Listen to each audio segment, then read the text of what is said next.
We all have a psychological instinct to bury the parts of our past that caused us pain. We take our insecurities, our awkward phases, and our social traumas, and we lock them away beneath a highly curated, flawless external persona. Doing the invisible, emotional work to repair a cracked foundation is exhausting. It is often easier to take a shortcut. We buy expensive exterior paint, slap it over the rotting wood, and hope nobody ever leans too hard against the wall. For a high school student named Quinn, that nightmare scenario of public exposure is currently happening. The hallways are plastered with posters revealing her carefully hidden, bullied past as an overweight, marginalized girl known as Lucy CABOOSEY. Her boyfriend, Finn, approaches her at her locker amidst this chaos.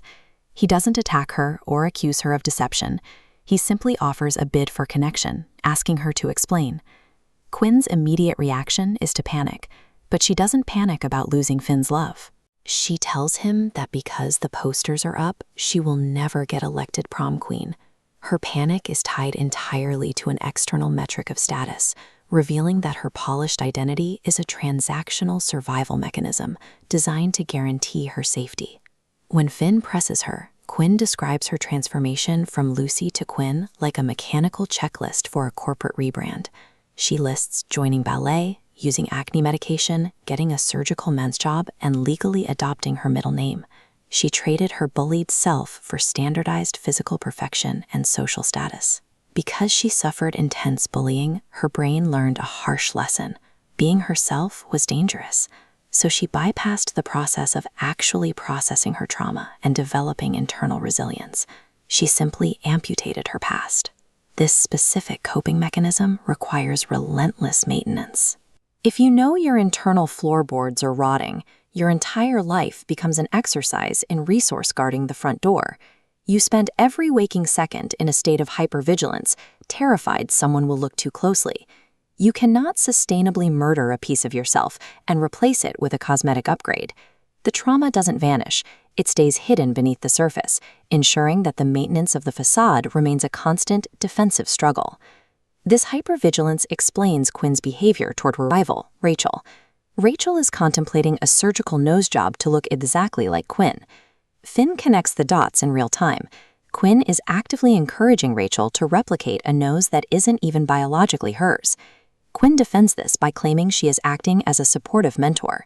In reality, she is experiencing cognitive dissonance, the mental discomfort of holding two conflicting beliefs about her own trauma. To relieve that discomfort, she uses psychological projection, actively recruiting Rachel into her own superficial value system.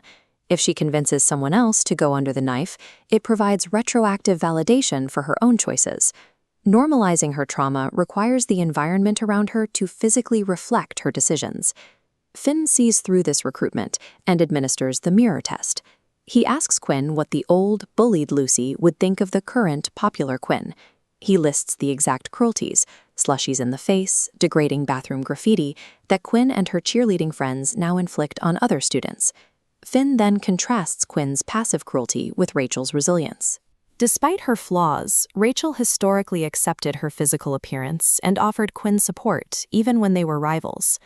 Finn views this foundational self-acceptance through a lens of an almost saintly, unconditional standard. The tragedy of the cycle of abuse is that victims often internalize the power dynamics of their bullies. By adopting the tools of her aggressors to guarantee her own survival, Quinn destroyed her own capacity for empathy. When a fragile ego is cornered with undeniable moral exposure, it rarely accepts accountability. It changes tactics, pivoting immediately to deflection and aggressive scorekeeping. Quinn attempts to drag the conversation into the mud. She brings up the fact that Rachel cheated on Finn in the past. She weaponizes his specific, painful history to create a false equivalence, using guilt as a tether to keep him trapped in the argument. Finn refuses to take the bait. Instead, he points out the difference in scale. Rachel confessed to her mistake almost immediately.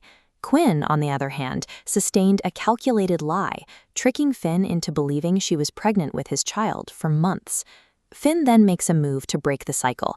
He strips away his own moral high ground, confessing to kissing Rachel while he was still dating Quinn. By declaring their debts even, he removes the final tether she has on him. He isn't doing this to save the relationship. By zeroing out the ledger of mutual guilt, he removes the fog of obligation. This destroys the toxic power dynamic holding them together and allows him to evaluate their partnership purely in the present tense. Free from the noise of past debts, the underlying architecture of both relationships becomes completely clear. Quinn's dynamic is an exhausting alliance of survival built on maintaining perfection. Rachel's dynamic is built on radical, unconditional honesty. Finn explicitly tells Quinn why he chooses Rachel. It has nothing to do with social cachet. He prioritizes Rachel because her kindness and belief in him make him feel better about his own flaws. This triggers a mirror effect for Finn. Recognizing the authentic worth of Rachel forces him to confront his own lack of authenticity. He realizes he cannot claim to want a genuine partnership while maintaining a status-driven masquerade. To be worthy of true human connection, an individual must eventually drop the act. They must accept the terrifying responsibility of being completely vulnerable. Realizing every manipulation tactic has failed, Quinn lashes out with bitter sarcasm. Finn solemnly vows to make Rachel happy, officially ends the relationship, and walks away. He chooses his internal core values over the external optics of the relationship. In a desperate final attempt to enforce the high school hierarchy she relies on, Quinn calls after him. She asks who he could possibly be without her, and without the status markers that define their social ecosystem. Finn is reaching for identity achievement, the process of defining oneself regardless of outside expectations. He systematically rejects being the quarterback, the prom king, and the popular guy on top.